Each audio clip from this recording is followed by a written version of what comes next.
La librairie Ombre Blanche accueillait mercredi 19 mars 2025 une rencontre autour de la publication aux éditions du Seuil du livre témoignage d'Alter Feinzilberg, Ce que j'ai vu à Auschwitz, les cahiers d'Alter, en présence de Roger Feinzilberg, fils unique de ce père juif polonais et militant communiste détenu à Auschwitz-Birkenau entre avril 1942 et janvier 1945 et forcé d'intégrer pendant 18 mois le Sonderkommando.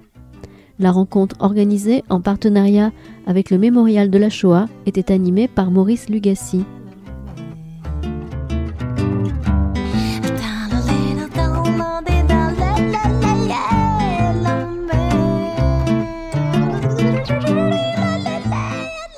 Bien, bonsoir et j'ai envie de vous dire à la fois merci d'être là, mais en fait vous avez raison et c'est à lui qu'il faut dire merci surtout. Donc c'est vrai que non, c'est pour vous, oui, celui-ci. C'est vrai que cet ouvrage, on va évoquer cet ouvrage, on va évoquer son histoire absolument extraordinaire. Mais ce qui est encore plus extraordinaire, c'est comment un manuscrit resté au fond d'un sac qui réapparaît, alors ça nous rappelle d'autres histoires, mais c'est un manuscrit qui apparaît aujourd'hui comme essentiel dans l'histoire de la Shoah, dans le sens ou dans l'histoire ou dans l'historiographie de la Shoah. C'est-à-dire c'est un ouvrage qui nous explique des éléments, qui nous apporte des éléments sur lesquels on s'interroge et sur lesquels tous les historiens, enfin, vous allez voir pourquoi je prépare mon teasing là, mais c'est vrai, tous les historiens s'interrogent sur certains éléments et là on a des réponses. Et ça, c'est une opportunité extraordinaire. Je ne vais pas utiliser le mot chance, parce que dans cette histoire, il n'y a aucune chance, il n'y a que des malheurs et une succession de malheurs. Et justement, on va commencer par cette première histoire, l'histoire des cahiers eux-mêmes. L'histoire de ces 4 cahiers de couleurs différentes qui sont conservés chez votre père, puis chez vous. Est-ce que vous en aviez connaissance ? Enfin, à quel moment en avez-vous eu connaissance ? Bonsoir à toutes et à tous. Rien que ça, ça peut faire en soi l'objet de tout un débat. Oui, j'avais connaissance que mon père avait écrit des choses qui étaient dans une boîte à la maison. Et cette boîte, je la connaissais parce qu'on vivait dans un petit appartement à Montmartre, pour vous situer un 2 pièces, 27-28 mètres carrés, qui était à la fois l'endroit où on vivait et l'endroit où mes parents travaillaient, puisqu'ils étaient ouvriers à domicile. Donc c'était pas des choses qui étaient dans un grenier, dans une cave ou dans une pièce au fond d'un couloir, etc. Je vais presque dire, chaque jour, je pouvais buter dessus. Mais pendant des années, cette boîte, d'abord, je n'en connaissais pas le contenu exact, et elle est restée fermée. Alors, elle est restée fermée, non pas que mon père n'a pas voulu, je dirais, faire connaître ce qu'il avait écrit. Je dirais même au contraire. Parce que dès la libération du camp d'Auschwitz, il a donné des premiers témoignages. D'une part, à la commission officielle d'enquête du gouvernement provisoire polonais à Cracovie dès les premiers jours de la libération. Ce témoignage, on en a copie. Il a donné encore un témoignage à une commission hongroise, puisque après la libération, non content d'avoir été déporté pendant tout ce temps, il a accepté la proposition que lui ont fait les soviétiques d'accompagner les déportés hongrois et roumains qui voulaient rentrer dans leur pays. Donc il a fait plusieurs voyages entre l'Allemagne, la Pologne, l'Allemagne et la Hongrie. Et il a donné un témoignage en langue traduit en langue hongroise. On en a le texte en langue hongroise aux autorités hongroises. Et quand il est arrivé à Paris à l'automne 1945, il a témoigné auprès de la commission du ministère des victimes de guerre de l'époque qui était basée à Reims. Donc je dirais, son ambition était de témoigner. Et ce qu'il a écrit dans ses cahiers, et qui sont très précisément datés entre septembre 1945 et le printemps 1946, de mon point de vue, était fait pour témoigner. Mon père n'avait pas de vocation d'être un écrivain. Ça n'était pas l'auteur d'une fiction ou d'un roman. Je vais vous dire, mon père n'est jamais allé à l'école communale en Pologne. Donc il n'avait pas vocation littéraire. Son obsession, c'était de témoigner, de raconter, parce qu'il savait qu'il avait été un des déportés du premier convoi parti de France. Quand je dis premier convoi de parti de France, je peux même ajouter premier convoi parti d'Europe occidentale. Et arrivé à Auschwitz, à une époque où Auschwitz n'était pas encore Auschwitz, au sens où ça n'était pas ce camp d'extermination que c'est devenu par la mise en place de la solution finale. C'était un petit camp à l'époque, avec quelques milliers d'internés. Birkenau n'était pas construit. C'est même eux, les premiers déportés, qui ont construit les baraques en bois. Alors, on va voir après, au niveau de l'histoire elle-même à l'intérieur. Mais restons encore un peu sur ces carnets. Donc, sur ces carnets, donc on a une boîte anodine. Complètement anodine.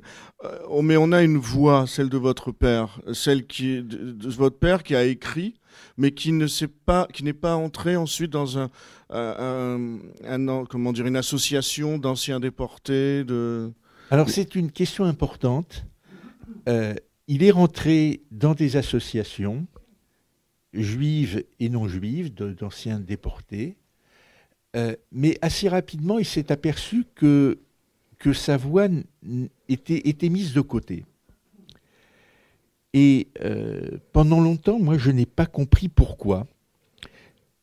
Parce qu'on y reviendra après, si vous voulez, quand je vous dirai que non seulement il a été déporté dans le premier convoi, qu'il a été pendant 18 mois dans les zones de commando, qu'il a été un de ceux qui ont pris les photos, etc., etc., je veux dire, il coche tout un paquet de cases qui auraient mérité que son témoignage soit entendu très largement. Et curieusement, ça n'a pas été le cas.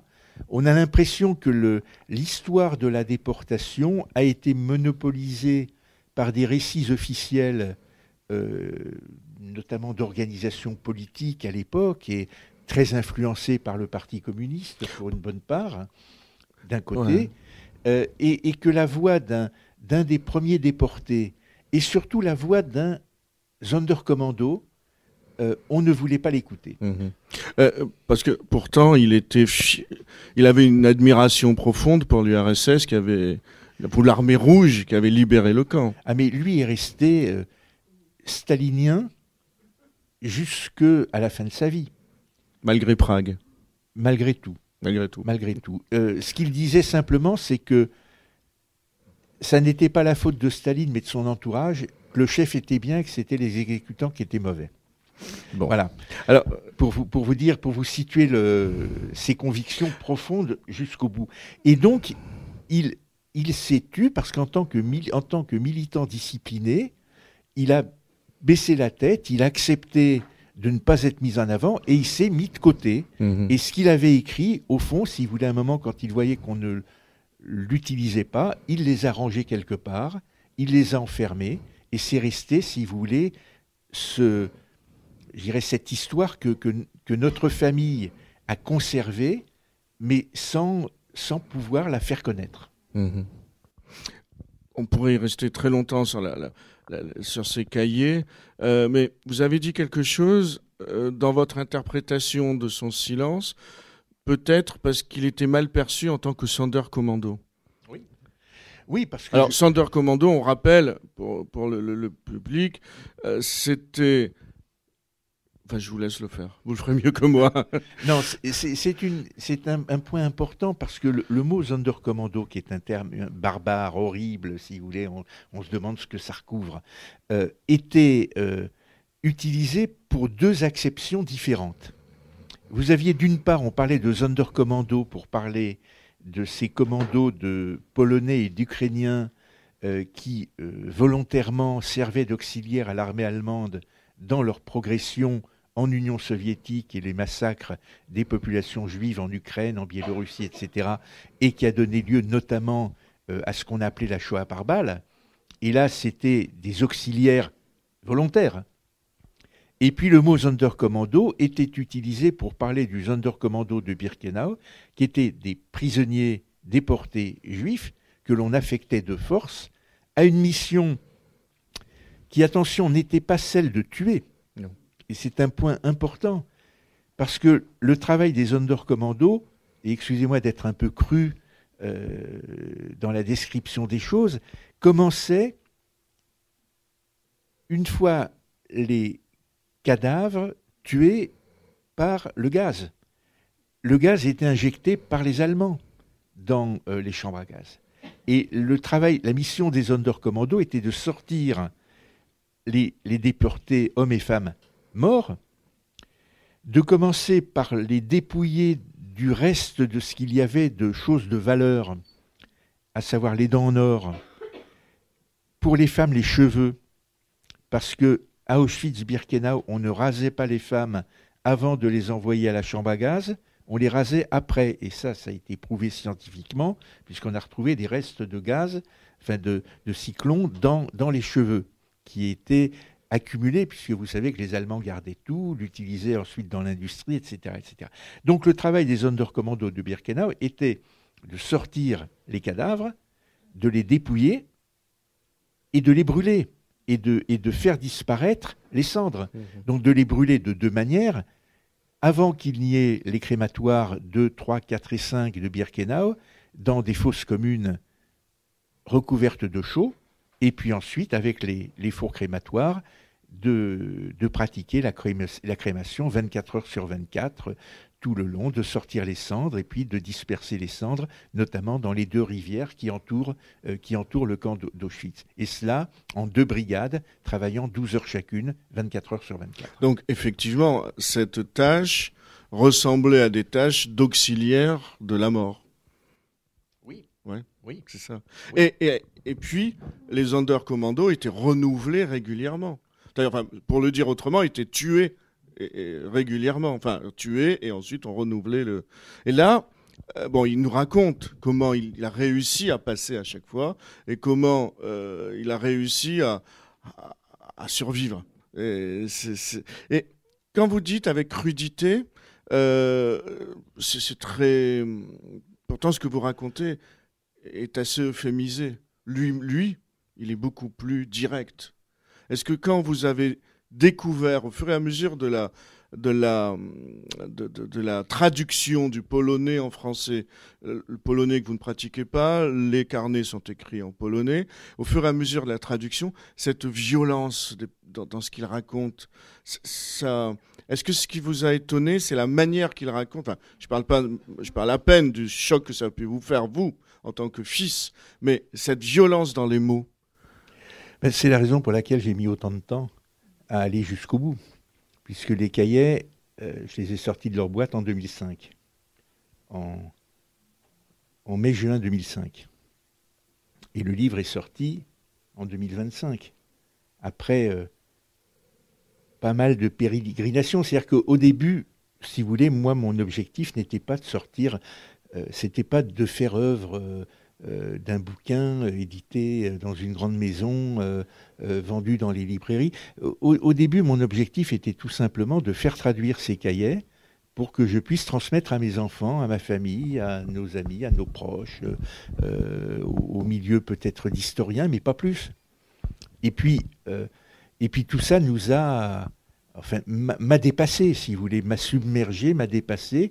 Plus j'ai vu l'intérêt que ça engendrait, et plus on s'est dit que il fallait qu'on aille un peu plus loin. Au début, si vous voulez, l'idée c'était simplement les cahiers. Et puis ensuite, on a rajouté des textes complémentaires de mon père. Et puis ensuite, je me suis dit, mais pour expliquer mon père à Auschwitz, il faut comprendre qu'il a été militant, engagé, quasiment un militant de la clandestinité. Donc il fallait que je raconte quelle était son origine, d'où il venait de Pologne, etc. Et donc l'idée, si vous voulez, de toute manière, à tout moment, ça n'était pas de faire un roman. Tout ce qu'on écrit là-dedans est entièrement documenté. Et ni une traduction littérale, puisque les 4 carnets auraient pris finalement combien 40 pages 50 pages 60 pages. 60 pages. Or, si on a un volume aussi impressionnant, c'est que, d'une part, enfin, c'est un beau livre aussi, nous avons la version originale, la version en polonais et la version traduite, plus tout un apparat historique fait par Alban Perrin, plus votre texte, plus des archives qui viennent compléter le tableau, le portrait de votre père. Et c'est vrai qu'on a un ouvrage très très complet sur le avant, pendant et après. On va quand même rester... Vous parlez de dire... J'ai perdu ma page. Mais vous me permettez, pendant que vous recherchez votre page, de dire que ça a été aussi un des apports importants de l'éditeur du Seuil qui s'est proposé de publier l'intégralité des cahiers. Parce que tout autre éditeur, et j'ai eu une autre proposition, si vous voulez, d'un éditeur qui se proposait de publier la traduction et de mettre 4 ou 5 pages de photos pour montrer ce qu'étaient les cahiers, point à la ligne. Là, ce qu'a fait le Seuil, si vous voulez, c'est qu'ils ont choisi d'abord d'avoir un ouvrage plus imposant. Donc, eux ont pris aussi quelques risques. Plus difficile à vendre. Mais avec l'intégralité des cahiers, page par page, la traduction qui permet à des gens qui veulent vérifier la véracité de ce que l'on écrit, de voir le texte en polonais retranscrit, s'appuyant sur l'original et traduit en français. Donc, si vous voulez, c'est un document qui a été fait pour être incontestable dans son contenu. Alors justement, vous dites votre seule ambition, c'est celle de reporter la parole de votre père, et en ce sens-là, vous suivez sa volonté. Lorsqu'il écrit « Nous n'avons pas le droit d'oublier cela ni de le pardonner. L'histoire n'avait jamais connu pareille terreur, ni des bagnes aussi bestiaux. Ils nous tuaient et nous torturaient avec raffinement. Nous avons assisté dans les camps aux assassinats terribles de victimes innocentes. Les scélérats allemands pendés par les jambes, les bras, la tête. » Je m'arrête là parce qu'après on entre dans des détails absolument terrifiants. Cette volonté de témoigner, pour vous, enfin on va revenir là, mais pour vous, vous effectuez la volonté de votre père. Ce qu'il n'a pas pu faire, ce qu'il a de son vivant. Tout à fait. Tout à fait, c'est effectivement pour moi aujourd'hui, je dirais une dimension essentielle de ce qu'est le résultat de ce livre. C'est effectivement d'une part de faire connaître ce qu'a été son sort, mais au travers de lui, je dirais d'autant de déportés, parce que on retrouve là-dedans des morceaux d'histoire qu'ont vécu d'autres déportés. Vous savez, raconter... quand j'ai rencontré Alban Perrin, l'historien avec qui j'ai travaillé, et il me l'a raconté qu'il n'y a que quelques mois. On nous présente, je lui explique en 5-7 minutes ce qu'avait été l'histoire de mon père. Donc je lui dis, il a fait la guerre d'Espagne, il a été interné à Drancy, il a été dans le premier convoi, il a été à Auschwitz. Bon. Alban m'écoute. Il m'écoute. Il me dit oui, je suis d'accord, mais il rentre chez lui et il dit à sa femme, et ça il me l'a raconté il n'y a pas longtemps, écoute, j'ai rencontré un mec, bon, il est sérieux parce qu'il m'a été présenté, il est directeur de l'OSE, tout ça, bon. Il dit que son père, mais il doit tellement aimer son père qu'il me dit qu'il a été déporté dans le premier convoi, nanana, et il lui dit, mais s'il a vécu tout ça, il aurait dû mourir 10 fois. C'est ça. Déjà le premier convoi. Oui, c'est... Et voilà, si vous voulez, donc cette histoire cristallise, centralise toute une série d'histoires partielles Ouais. vécues par d'autres déportés. Ouais. Mais sauf que mon père, lui, a été déporté dans le premier convoi et a connu tout ça. Ouais. Et Primo Levi disait je ne raconte pas la Shoah, enfin, je ne raconte pas la réalité de la Shoah, c'est-à-dire de la destruction, parce que seuls ceux qui sont morts pourraient la raconter. Lui, il s'arrête au bord de cette histoire. Là, ben on est encore plus au bord, quoi. Non, je sais pas. C'est un livre c'est un témoignage. C'est pas un livre, c'est un témoignage d'abord. C'est un témoignage qui nous met au bord de la chambre à gaz, au bord du four crématoire. Jamais je n'ai ressenti une telle émotion en lisant un témoignage direct. Oui, mais parce que mon père était, si vous voulez, ce qui le constituait, c'est d'être un militant, quasiment, je dirais, un militant professionnel. Il a adhéré dans les organisations de jeunesse communiste à l'âge de 15-16 ans en Pologne, à une époque où être communiste en Pologne, c'était la prison pour lui et pour prison, sa famille. Prison, en plus la Pologne venait de se reconstituer comme pays moderne en 1921 et reconstituer qu'en partie, puisqu'une partie avait été prise par l'Union soviétique. Donc, si vous voulez, tout ce qui était proche de Moscou, du PC, etc., n'était pas très, très aimé en Pologne. Donc il a fait de la prison à plusieurs moments. Et ensuite, il fait le choix de partir en Espagne, 1937. Il fait la guerre d'Espagne et il se retrouve ensuite dans les camps d'internement du sud de la France, jusqu'en 1941. Il est quelques semaines libre dans la clandestinité à Paris et il se fait arrêter et il se retrouve à Drancy et dans les camps autour de la région parisienne. Et ensuite, transporté à Auschwitz. Donc c'est un homme, si vous voulez, qui est habitué au combat, qui est habitué à enregistrer, parce qu'à l'époque, dans la clandestinité, on ne prenait pas de notes, on enregistrait tout, on notait tout, et donc il a noté dans sa tête toute une série de détails, d'éléments dont il nous rend compte. Et si vous voulez, il y a rien de superflu, il n'y a pas beaucoup de moments où il parle de lui. Il parle très peu. C'est pas introspectif. Pas du tout introspectif. Non. Il parle de ce qu'il a vu, de ce qu'il a connu. Il cite des noms, il raconte des personnages parmi les SS qui ont été les plus cruels ou parmi les déportés qui ont malheureusement disparu parce qu'ils se sont révoltés ou qu'ils ont eu des actions de résistance.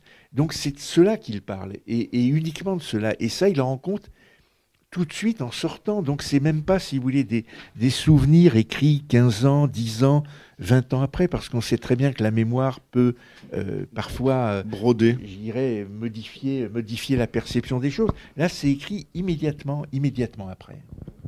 Et alors justement, dans cet ouvrage, on va prendre il est extrêmement riche. On a non seulement l'histoire de cet homme qui en soi pourrait devenir le récit d'un roman ou d'un roman quasiment picaresque, mais on a aussi le retour vers une idée fondamentale sur laquelle on n'insiste pas du tout, qu'on a complètement oblitérée, c'est la révolte dans les camps.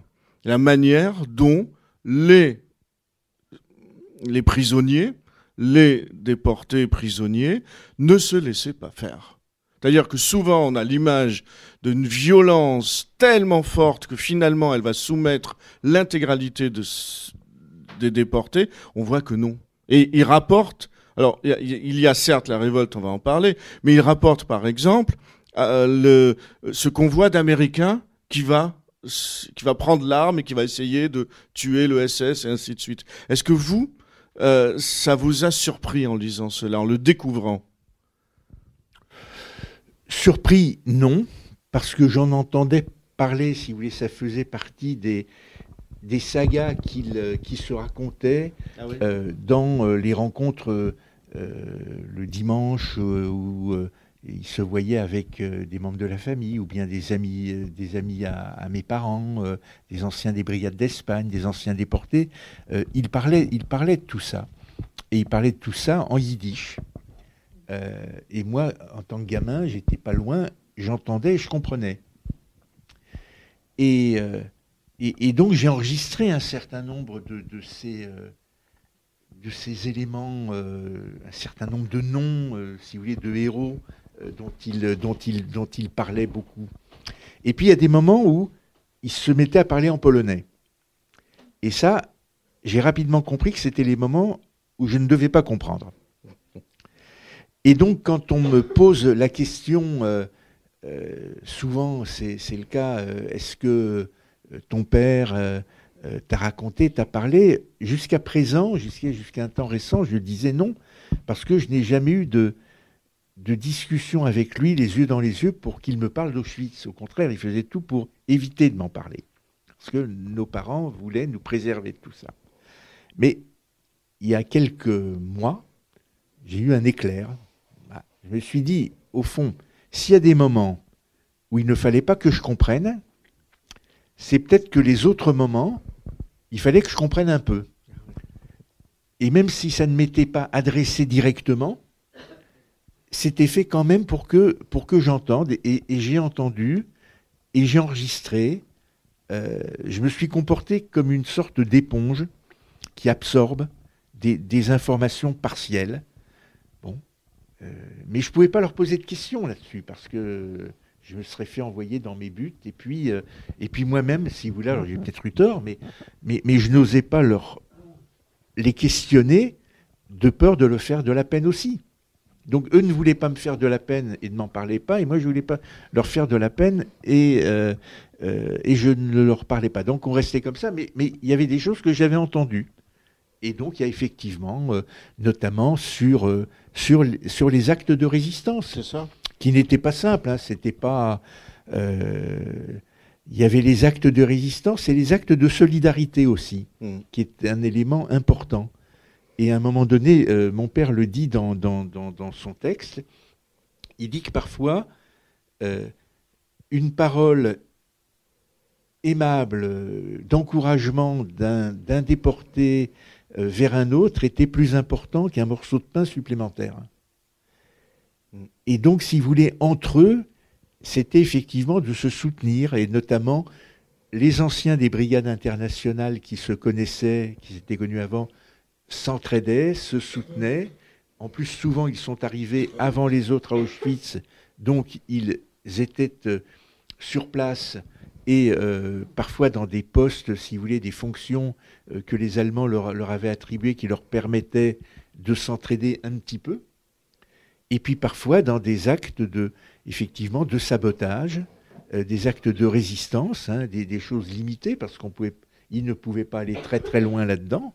Et puis il décrit des actes de résistance forts de quelques déportés qui se sont fait massacrer. C'est ça, on a deux types de résistance, celle qui est organisée, et on va en parler longuement, et celle qui est spontanée. Il écrit que,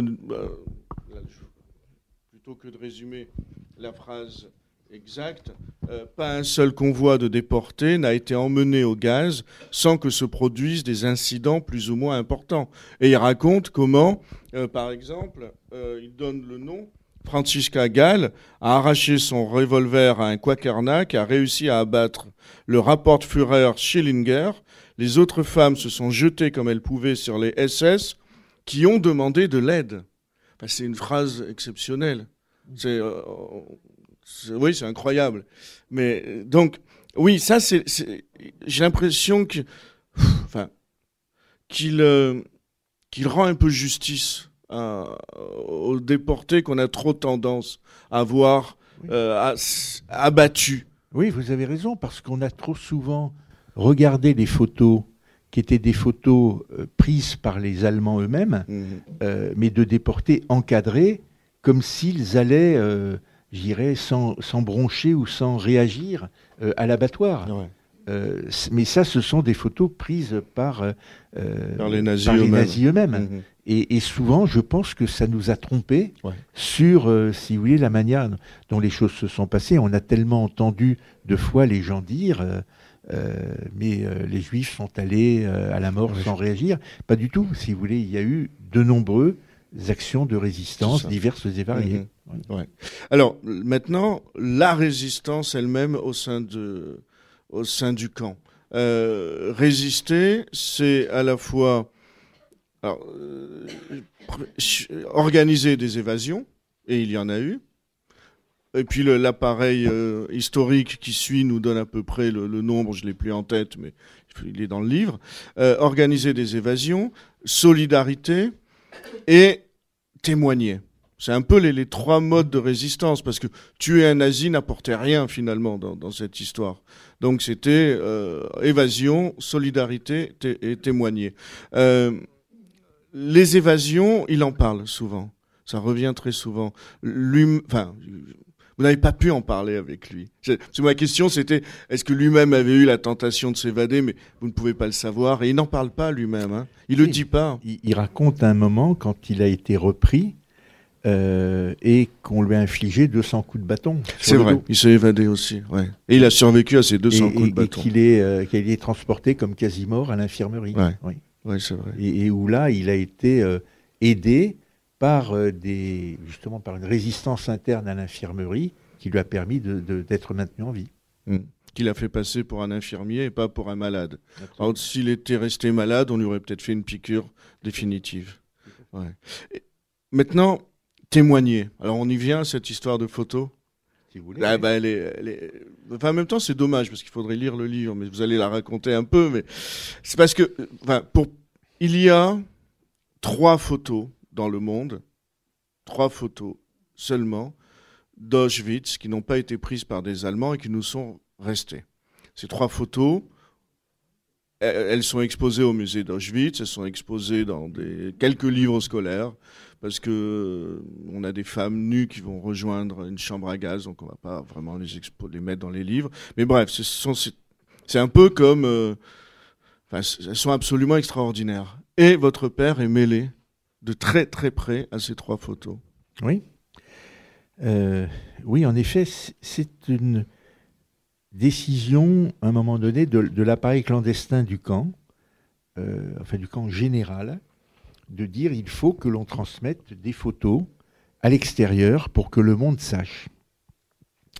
Et donc, à ce moment-là, est confié à un groupe de 4 membres du Sonderkommando, dont mon père, la mission de prendre ces photos de l'intérieur du Sonderkommando. Parce que il faut comprendre que à Auschwitz, les gens ne se baladaient pas, j'allais dire librement, même pas librement, mais ils ne se baladaient pas d'un endroit à un autre. Les uns et les autres étaient, dans leur bloc, où ils étaient assignés, et la mise à mort se faisait donc dans le bloc où étaient enfermés les Sonderkommando, et pas grand monde ne pouvait rentrer à l'intérieur s'il n'était pas dans les Sonderkommando. Donc la direction du camp, qui était animée notamment par celui qui allait devenir ensuite le Premier ministre polonais, M. Sienkiewicz, demande à ce que des photos soient prises, sans doute... La direction de la résistance. Direction de la résistance dans le camp. Dans le camp. Et pendant longtemps, il y a eu différentes versions sur la provenance de l'appareil photo, certains disant c'est la résistance extérieure qui a fait introduire un appareil photo et que les photos ont pu... En fait, la réalité semble au contraire être que cet appareil photo faisait partie de l'amas d'appareils photo que les Allemands avaient enfermé dans ce qu'on appelait le Canada, c'est-à-dire l'endroit où ils enfermaient tous les objets récupérés sur que ce soit les chaussures, les valises, les trucs. Donc une masse d'appareils photo. Un appareil photo est subtilisé, est sorti, est transmise à l'équipe du Sonderkommando, qui ouvre l'appareil et qui s'aperçoit qu'il y a encore une pellicule. Et d'ailleurs, une des photo, donc 3 plus 1, la voilée. quatrième est voilée parce que il l'ouvre et il la referme immédiatement et ils ont pu prendre les autres photos. Et donc à ce moment-là, ce groupe de 4, et notamment celui qui a pris la photo, c'est-à-dire un déporté grec qui s'appelle Aleko Herrera, prend les photos. Donc effectivement, comme il était dit tout à l'heure, les femmes nues se rendant vers la chambre à gaz, et puis des corps fumants. On voit une volute de fumée blanche au-dessus d'un charnier. Et ensuite, l'appareil est enfoui dans l'espace du Sonderkommando et la pellicule est sortie du camp. Et mon père, là, ne sait pas où elle se retrouve. Manifestement, elle s'est retrouvée à l'extérieur auprès de la résistance polonaise. Mais quand mon père écrit ses cahiers, on n'avait pas conscience encore de ce qu'étaient devenues ces photos, puisque lui, en 1946, ne savait pas où elles étaient. Et ça n'est qu'après que ces photos ont été récupérées, et je dirais même pas les originaux, des copies de ces photos ont été récupérées, puisqu'on n'a pas les originaux. Et donc, il n'en parle pas, je dirais, dans le témoignage de 1946. Par contre, il en parle beaucoup dans le témoignage qu'il a donné en 1985, quand il s'est rendu à nouveau à Auschwitz, à l'invitation du musée d'Auschwitz, qui lui a demandé de venir pendant près de 3 semaines, et où il a rencontré les historiens du musée qui ont posé toute une série de questions pour avoir le détail de tel ou tel élément. Et si vous voulez, ces photos ont été prises par les membres du Sonderkommando à l'intérieur de leur bâtiment, puisque vous voyez à un moment donné, il faut surtout voir, si vous voulez, les photos dans leur totalité, et pas seulement, je dirais, les corps ou les femmes. On voit qu'il y a je dirais, que c'est pris à l'intérieur d'une chambre à gaz, tourné vers l'extérieur. Et donc, ça ne pouvait être pris que par les membres du Sonderkommando et pas du tout par qui que ce soit à l'extérieur. Ça, on le savait que c'était pris depuis l'intérieur. Mais on n'avait pas autant de détails comme le raconte votre père. C'est-à-dire... Non, on ne savait pas complètement parce que en 46-47... ah non, pas quand il écrit. Non, pas que quand il écrit, mais il y a un déporté qui s'est attribué le mérite des photographies et qui, lui, ne pouvait pas dire qu'il était à l'intérieur puisqu'il n'était pas membre des Sonderkommando. Ah oui. Donc, il a fait croire que ces photos avaient... Et jusqu'à ce qu'on se rende compte que cette version ne pouvait pas être la bonne et que la véritable version, j'irais, puisse être mise en avant à nouveau. Mais... Donc là, vous comprenez, enfin vous l'aviez déjà compris, par rapport à Alban Perrin, son étonnement. Parce que, encore une fois, qu'on ait des carnets avec en plus une vie comme un chat qui a plusieurs vies, qui arrive à chaque fois à survivre, mais en plus, ces photos sont un véritable mystère, sont un véritable... comment dire, un ensemble de questions autour de ces photos. Et là, paf, votre père en parle, votre père y était. Pour vous, j'ai une question très personnelle, vous pouvez ne pas y répondre, mais à travers ce qu'il a fait, à travers ce qu'il écrit, et la manière dont il écrit super bien, en tout cas la traduction est très belle. Comment apparaît-il aujourd'hui? Comme un chat à multiples vies, comme un super-héros, comme un homme qui a réussi à survivre de manière... je ne veux pas utiliser le mot miraculeux, en plus il n'aurait pas aimé, lui qui était totalement communiste et sans mystique. Oui, mais le mot miraculeux peut s'appliquer néanmoins, parce que c'était un miracle quotidien que de ne pas être choisi pour aller vers la mort. Je veux dire, il pouvait être emmené vers la mort chaque jour. Donc moi, le terme miracle ne me dérange pas, même si j'essaye de préserver, je dirais, tout le temps ce qu'il aurait pu penser lui. Je ne veux pas, je dirais, interpréter à ma manière ce qui serait son opinion ou son avis. Mais la vôtre, cela tient du miracle. Ça tient d'un ensemble. C'est la chance. Voilà, c'est la chance. C'est la force physique. Parce que combien de fois ces hommes autant de temps à Auschwitz auraient pu s'écrouler et mourir. C'est la force morale, parce qu'il y a un moment où on a le droit de disjoncter, et ça serait compréhensible. D'ailleurs, à un moment donné, il dit lui-même, j'aurais pu choisir de me suicider, parce qu'il y avait... Bon. Mais lui avait cette conviction quasi mystique que l'Allemagne serait vaincue et que les Soviétiques l'emporteraient. Je donne sa version à lui, si vous voulez, parce que pour lui, le monde était binaire à l'époque. Hein. Il y avait les Allemands et on parlait très peu de l'Ouest. Bon. Donc pour lui, le combat, il était là. Comment, je dirais, avoir cette conviction intime aussi et tenir autant de temps, si vous voulez, c'est une force morale et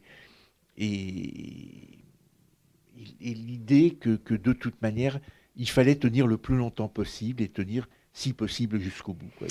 Et c'est ça qui a été le déterminant dans ça.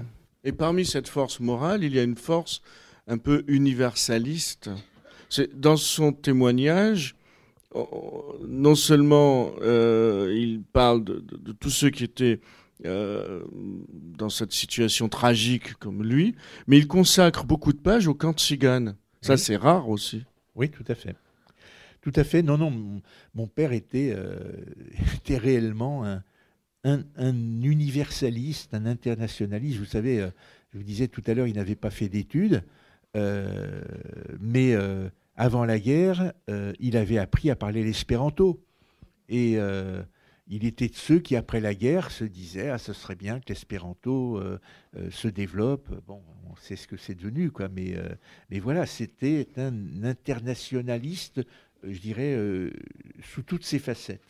Et c'est pour cela parce que la France, pour lui, était le pays où il s'est fait arrêter, d'où il s'est fait déporter. Mais lui, il est polonais. Mais est-ce que c'est pour ça que finalement, il trouvait un intérêt à venir en France? Je dis pas revenir, parce qu'il est resté trop peu de temps. Mais venir en France après... Parce que le monde lui était ouvert, finalement, après Auschwitz. Pour lui, non, le monde n'était pas ouvert. D'abord, il n'était pas question d'aller aux États-Unis. D'accord. Hein. Bon. Donc, c'était pas... Il n'était pas question d'aller en Israël non plus, parce qu'il n'était pas sioniste. Ouais. Donc la question, c'était effectivement rentrer en Pologne ou venir en France, qui pour lui était le pays des droits de l'homme, le pays des libertés. Ouais. Il dit même que les Français étaient bienveillants. Oui. Ça, il faudrait l'écrire pour beaucoup. Oui, absolument. Donc, et à un moment donné, il y a eu une hésitation entre la Pologne et la France. C'est-à-dire qu'en 1947, il a fait partie d'une délégation des anciens des brigades internationales qui étaient en France, qui se sont posé la question d'une réinstallation en Pologne. Et ils sont partis à plusieurs pour étudier la possibilité d'une réinstallation en Pologne. Mais ils ont senti que les Polonais étaient moins bienveillants, pas très favorables. Vous savez, à l'époque, je dirais dans la vision stalinienne des choses, tous ceux qui avaient touché un peu à l'Occident étaient susceptibles d'être des traîtres. D'ailleurs, ça explique pourquoi autant de dirigeants communistes des différents pays de l'Est ont été liquidés les uns après les autres, soupçonnés de collusion avec l'ennemi. Donc, ils sont revenus en France, cette délégation, et ont rendu compte à leur mandant en disant « on pense que les conditions ne sont pas remplies pour un retour en Pologne ». Et donc, c'est là qu'il a décidé de s'installer définitivement. Il avait rencontré ma mère, il s'était marié et il commençait à travailler en France. Votre mère d'origine polonaise ? Ma mère polonaise, née à Łódź, donc la deuxième grande ville de Pologne, et qui, elle, avait été déportée de Pologne, mais qui avait choisi de venir à Paris après la guerre parce qu'elle savait que son frère aîné, qui avait émigré en 1929 en France, qui avait fondé une famille, qui avait un enfant qui avait été caché pendant la guerre, son frère avait été déporté, donc le frère était vivant, Et donc le choix a été de rejoindre son frère aîné, alors qu'une bonne partie du reste de sa famille avait été décimée pendant la guerre en Pologne. Avant de laisser la parole au public, est-ce qu'on peut parler un peu de vous? C'est-à-dire, pourquoi faire? Ce qui m'intéresse, c'est Lozé, parce qu'on est dans une continuité. Lozé, qui pendant la guerre va justement aider à sauver les enfants. Dans cette région, on a le réseau Garel, André Salomon, on a des grandes figures. Après-guerre, donc vous êtes né après la guerre. Lozé vous apparaît dans une continuité logique d'une forme de résistance et aider à prolonger cette résistance? Non, pas du tout. Pas du tout. C'est, je dirais, c'est le fruit du hasard. Dire qu'à un moment donné, je venais de quitter le groupe Canal+, puisque moi j'ai une activité professionnelle qui m'a beaucoup emmené en Afrique, par exemple. Et à un moment, je vais vous dire les choses dans leur stricte vérité, Haïm Korsia, qui était devenu un de mes amis, qui est maintenant le grand rabbin de France, me présente au président de Lozé, qui cherchait un directeur général et qui me dit pourquoi pas. Et moi j'ai accepté à l'époque de relever ce challenge pour, j'irais mettre les compétences que j'avais acquises dans mes activités professionnelles diverses et variées au service d'une association juive, mais plutôt laïque, ouverte, non religieuse. Et donc j'ai accepté de rejoindre Lozé à ce moment-là. Et là, si vous voulez, j'ai effectivement pris en pleine poire tout ce qui était l'héritage de Lozé depuis 1912, lors de sa création en Russie, en passant par le sauvetage des enfants, l'arrivée des enfants de Buchenwald dont on n'a pas parlé encore. Et qui est parce que Lozé, de ce point de vue, a été déterminante, si vous voulez, dans ma décision d'ouvrir la boîte. Ah, donc voilà, ma question, elle était... Oui, en quoi? Chaque lundi matin, nous recevions à Lozé les survivants de ce que l'on appelait les anciens enfants de Buchenwald, c'est-à-dire ceux des 426 enfants, hongrois et polonais, orphelins à la libération du camp de Buchenwald, que la France avait accepté d'accueillir parce qu'ils ne voulaient pas rentrer dans leur pays où ils n'avaient plus de famille. Et la France a confié ces 426 enfants à Lozé, qui avait ces maisons d'enfants, les moyens, je dirais, de contribuer à les amener vers leur vie d'homme. Parmi ces enfants, Elie Wiesel, celui qui est devenu le grand rabbin d'Israël, Meyerlo. Est-ce qu'il y avait Robert Marco? Non, d'accord. Élie Buzyn, enfin tout. D'accord. Voilà. Et donc, moi, je rencontrais chaque lundi un certain nombre d'entre eux, on parlait ensemble. Et un jour, le gouvernement allemand, en 2005, invite tous les anciens survivants de Buchenwald à se rendre pour une commémoration de la libération, du 60e anniversaire de la libération. Et en France, on avait encore une cinquantaine de ces enfants. Enfin, on continue à les appeler enfants, même maintenant, alors qu'ils ont 95 ans pour certains. Et il nous demande au président de Lozé, Jean-François Gutmann, et à moi de les accompagner. Ce que l'on fait, ce qu'on accepte. Manifestation très, très, très émouvante. Et à la fin de la journée, l'ensemble des survivants de Buchenwald se retrouvent. Des discours des autorités allemandes et puis un discours de Jürgen Semprún en tant que président des anciens déportés de Buchenwald. Et Semprún fait un grand discours, un beau discours. À un moment donné, il dit ce qui aujourd'hui nous paraît malheureusement évident, mais à l'époque qu'on avait du mal à dire. Bientôt, nous ne serons plus là pour témoigner, pour raconter, pour dire, etc. Et qui dira à notre place, etc. Vous voyez tout ce message des anciens déportés. Et à ce moment-là, il y a un des déportés, un des enfants de Buchenwald français qui se dresse dans la salle, il y avait plusieurs milliers de personnes, et qui hurle « Nous serons toujours là, nous sommes vivants, nous serons toujours vivants, nous serons là pour témoigner. » Enfin, bon, on comprenait ce qu'il voulait dire. En même temps, ce qu'avait dit Semprún était vrai aussi. Et Et cet incident, moi, m'a ébranlé, si vous voulez. Alors voilà, des fois, il se passe une petite chose qui vous déstabilise. Et je rentre chez moi et au bout de quelques jours, je me dis, mais moi, j'ai des trucs dans cette boîte et je ne l'ai pas ouverte. Et c'est le facteur déclencheur qui a fait que j'ai ouvert la boîte. Donc, de ce point de vue, l'oser a été très important pour moi, et puis pour plein d'autres choses ensuite.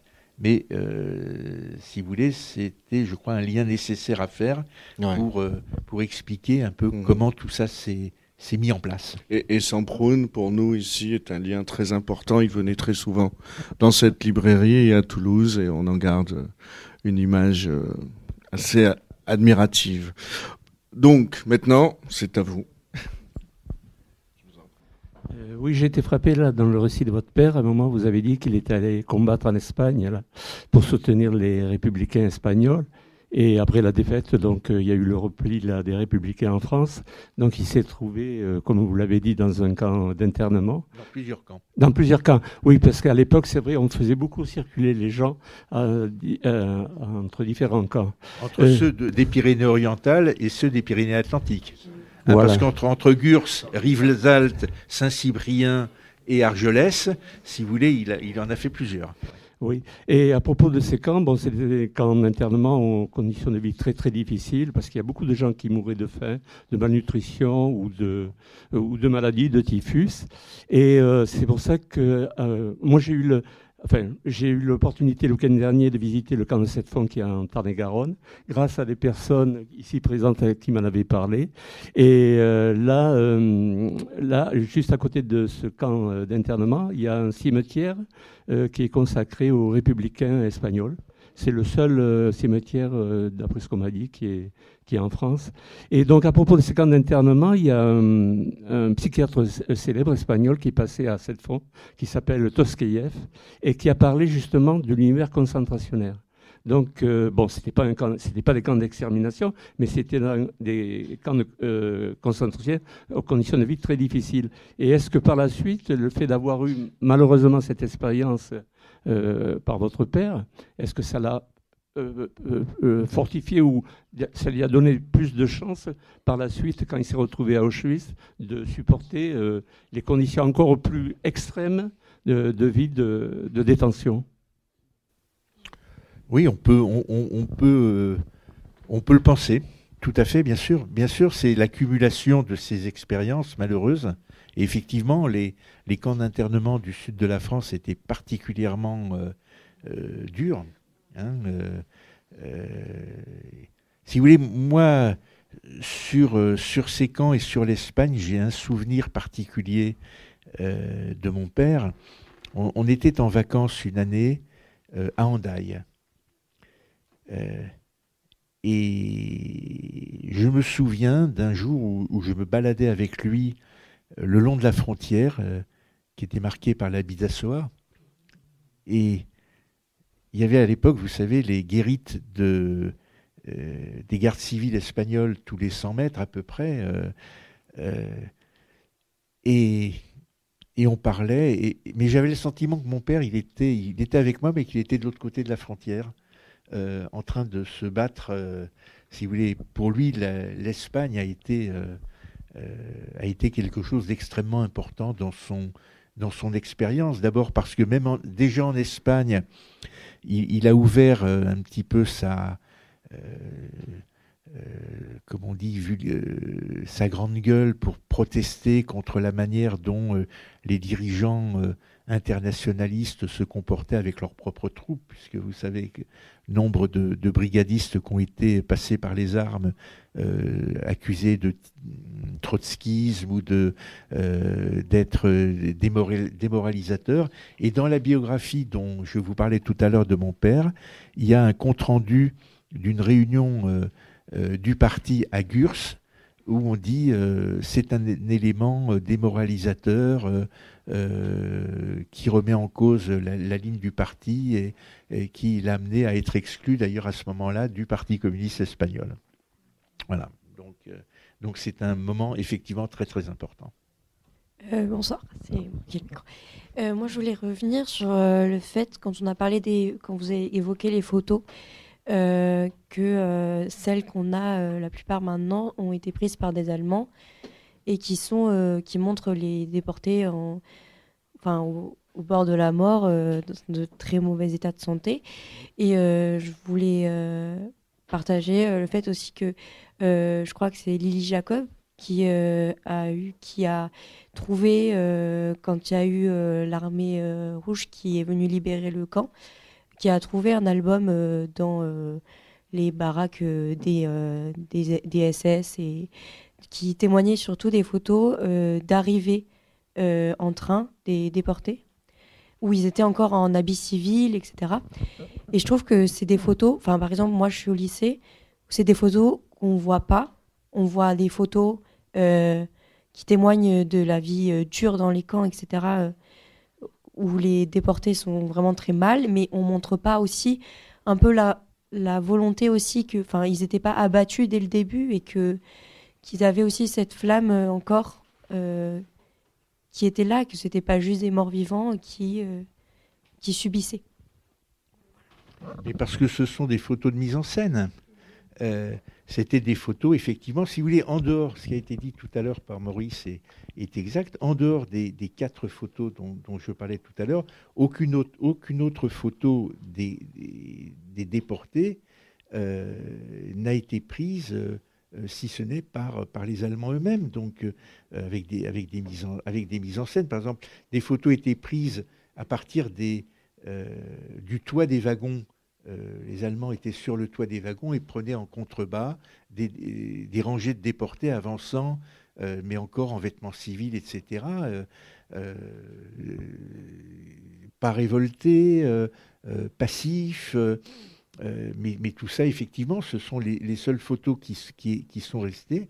Et malheureusement, elles ont un peu imprégné négativement, si vous voulez, la perception qu'on a pu avoir de ce qu'était la réalité, parce que celle que décrit mon père ou d'autres déportés, c'est les convois arrivant épuisés,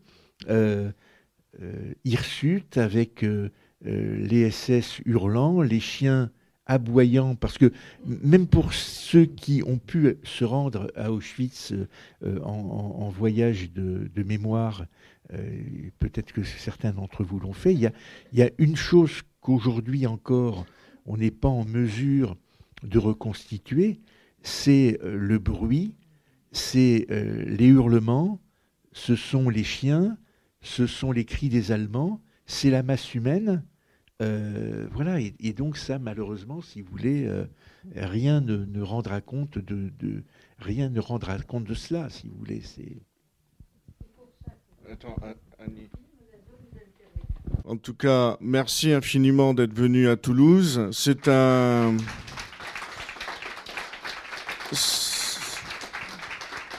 point de départ, puisque ce témoignage, du fait de son importance, va être traduit.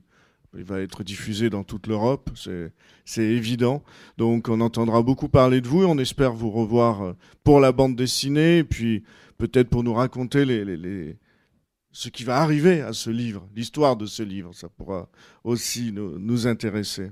On arrête. Merci.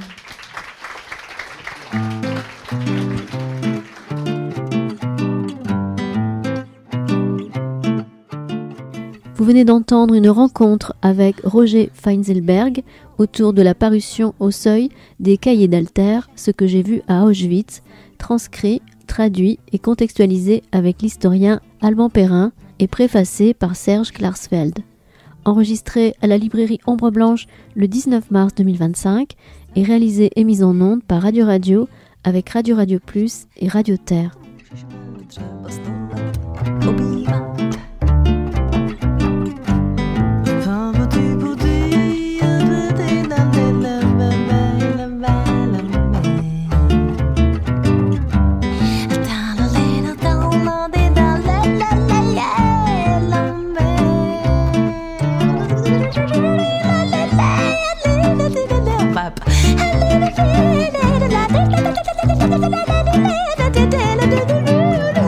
La